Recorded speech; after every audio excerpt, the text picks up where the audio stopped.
그리스도의 풍성하신 은혜와 사랑이 늘 함께 하시기를 바랍니다. 오늘 이 아침에는 에스겔 제20장 1절로 9절까지의 말씀, 생명의 상 큐티 8월 19일자 말씀입니다. 20장 1절 말씀 봅니다. 일곱째 해 다섯째 달 열째 날에 이스라엘 장로 여러 사람이 여호와께 물으려고 와서 내 앞에 앉으니 여호와의 말씀이 내게 임하여 이르시되 인자야 이스라엘 장로들에게 말하여 이르라. 주 여호와께서 이렇게 말씀하셨느니라. 너희가 내게 물으려고 왔느냐? 내가 나의 목숨을 걸고 맹세하거니와 너희가 내게 묻기를 내가 용납하지 아니하리라. 주 여호와의 말씀이니라. 인자야 네가 그들을 심판하려느냐? 네가 그들을 심판하려느냐? 너는 그들에게 그들의 조상들의 가증한 일을 알게 하여 이르라. 주 여호와께서 이같이 말씀하셨느니라. 옛날에 내가 이스라엘을 택하고 야곱 집의 후예를 향하여 내 손을 들어 맹세하고 애굽 땅에서 그들에게 나타나 맹세하여 이르기를 나는 여호와 너희 하나님이라 하였노라. 그날에 내가 내 손을 들어 그들에게 맹세하기를 애굽 땅에서 인도하여 내어 그들을 위하여 찾아두었던 땅 곧 젖과 꿀이 흐르는 땅이요 모든 땅 중에 아름다운 곳에 이르게 하리라 하고 또 그들에게 이르기를 너희는 눈을 끄는 바 가증한 것을 각기 버리고 애굽의 우상들로 말미암아 스스로 더럽히지 말라. 나는 여호와 너희 하나님이라 하였으나 그들이 내게 반역하여 내 말을 듣지 아니하고 그들의 눈을 끄는 바 가증한 것을 각기 버리지 아니하며 애굽의 우상들을 떠나지 아니함으로 내가 말하기를 내가 애굽 땅에서 그들에게 나의 분노를 쏟으며 그들에게 진노를 이루리라 하였노라. 그러나 내가 그들이 거주하는 이방인의 눈앞에서 그들에게 나타나 그들을 애굽 땅에서 인도하여 내었나니 이는 내 이름을 위함이라. 내 이름을 이방인의 눈앞에서 더럽히지 아니하려고 행하였음이라. 1절로부터 9절까지 말씀을 먼저 다 읽어보았는데요. 이 시간적 과정으로 얘기하자면은 하나님께서 아브라함과 이삭, 야곱을 택하실 때에 즉 야곱을 통하여 12명의 12지파들을 세우심으로 말미암아 하나님의 백성들이 되게 하셨습니다. 그런데 이들이 이제 애굽으로 요셉을 통하여서 옮겨가게 되어졌죠. 그리고 430년 동안의 시간을 애굽에서 보내다가 하나님께서 때가 되어져서 모세를 통해서 이제 이스라엘 백성을 애굽에서 이끌어 내려고 하시는데 그때에 이스라엘 백성들이 하나님의 법에 따르는 하나님의 뜻에 합당한 일을 행하는 것이 아니라 우상 숭배라고 하는 종교적인 모습을 버려두지 못해서 하나님의 진노를 샀습니다.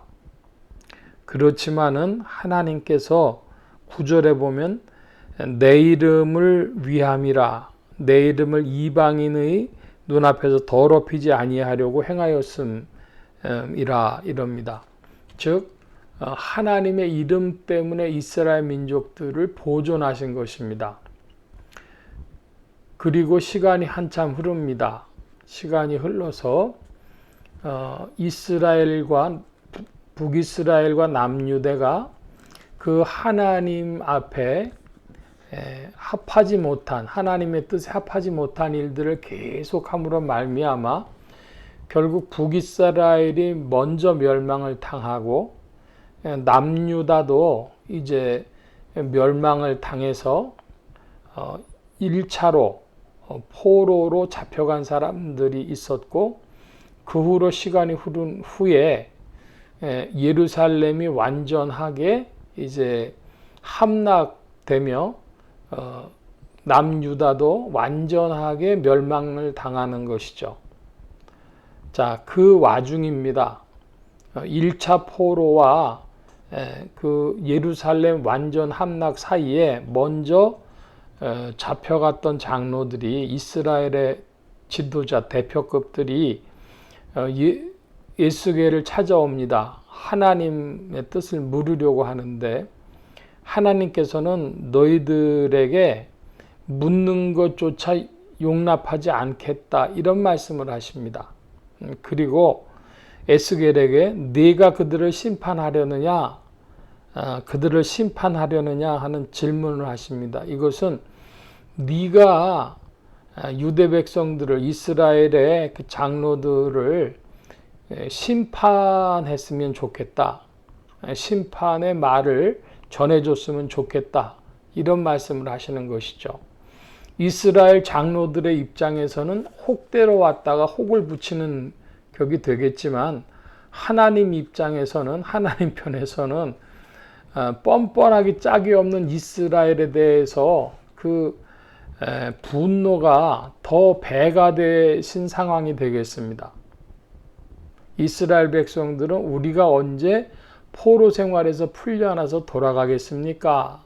그러는 것인데, 하나님께서는 이 정신 못 차리는 이스라엘 백성들에 대해서 그 심판의 언표를 표명해라, 심판의 말을 해라, 이렇게 에스겔에게 말씀하시는 것과 같은 것이죠. 자, 그러면 우리가 여기서 좀 더 관심할 부분이 있는데, 그것은 무엇이냐? 5절 6절에 보면은 하나님께서 이스라엘을 택하고 맹세하셔서 나는 여호와 하나님이라, 아름다운 땅에 너희를 이르게 하겠다, 이런 말씀을 5절 6절에 주십니다. 그런데 문제는 뭐냐 하면은 이들이 스스로 더럽히지 말라고 했음에도 불구하고 8절에 반역을 했다는 표현을 하고 있어요. 반역을 했습니다. 그러니까 하나님께서 택하시고 뜻하신 바가 있으셨는데 이스라엘 백성들은 그 하나님의 언약과 상관없이 하나님을 반역했다는 것이죠. 그러면 다시 이제 논의의 쟁점이 되는 건 언약에 관한 것입니다. 하나님의 언약은, 하나님의 약속, 이것은 어떤 면에서 하나님 주도적이고 일방적인 것이라고까지 성경학자들은 이야기를 합니다. 하나님이 하시겠다는 것이죠. 자, 그런데 이스라엘이 반역을 하면 어떻게 되냐는 것이죠. 하나님이 하시고자 하는 뜻을 따라서 나아가는 것이 아니라 오히려 하나님을 반역하면 어떻게 되느냐? 그러면 언약이 파괴되어지느냐? 혹은 이스라엘 백성들이 그 반역으로 말미암아 심판받느냐? 그런 이야기로 돌아가는 것이죠. 여기에서 우리가 기억할 것은 인격이신 하나님입니다. 언약과 인격의 관계를 질문하고 있어요. 자, 그러니까 하나님이 언약하셨고 하나님 주도적이기 때문에 하나님께서는 자기 이름을 보존하기 위해서 이스라엘 백성들의 허물에도 불구하고 언약을 이루어 가시려고 하시겠죠. 근데 그게 보이지 않는 어떤 선을 넘어가 버려요. 반역을 하는 것입니다. 하나님의 뜻에 반하는 정도를 지나가지고 반역이란 단어를 쓸 정도까지 이르렀습니다. 그러면 어떻게 해야 되겠습니까? 이런 질문이 남는 것이죠.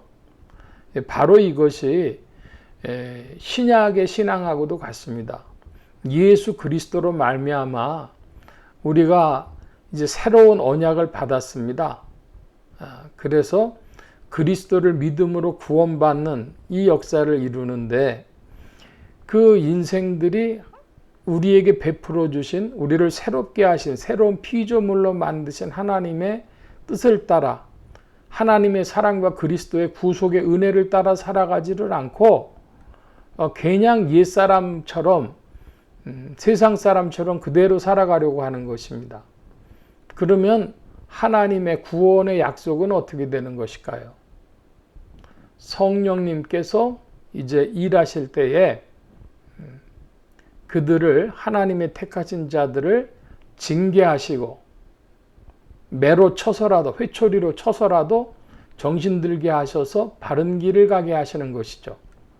성령께서 지상에서 하시는 일이 바로 그 일이다 하겠습니다.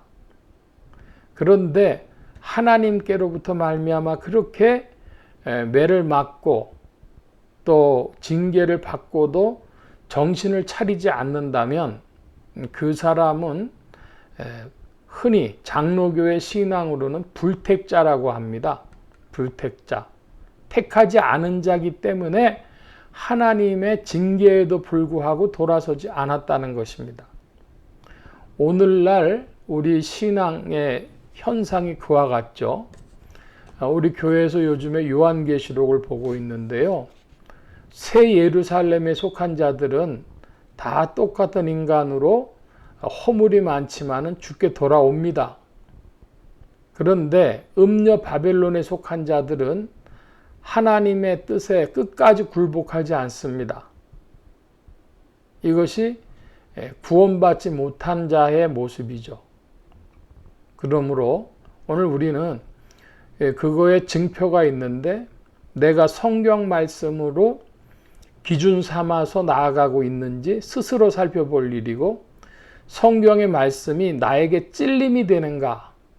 생명이 있는 자가 아픔을 느끼는 것이죠.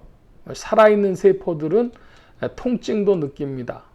그러니까 하나님의 말씀에 찔림을 받고 그리고 하나님의 말씀으로 빛을 삼고 나아가고 있는지 스스로 자문하며 주 안에서 전진하는 발걸음들 되시기 바랍니다. 성령님께서 기뻐하시며 칭찬과 상급으로 이끌어 주실 줄 믿습니다. 오늘 말씀 여기까지 봅니다. 기도합니다. 만복의 근원 되신 주님 함께해 주셔서 하나님의 사랑과 그리스도의 구속의 은혜 아래서 성령의 인도함을 받을 때에 오직 칭찬과 상급과 면류관이 있도록 순종하고 충성하는 자들이요 주 안에 빛을 받고 기쁨으로 나아가는 자들 되게 하여 주옵소서. 주의 돌보심을 구하며 감사하며 의지하올 때에 예수 그리스도의 이름으로 기도하옵나이다. 아멘.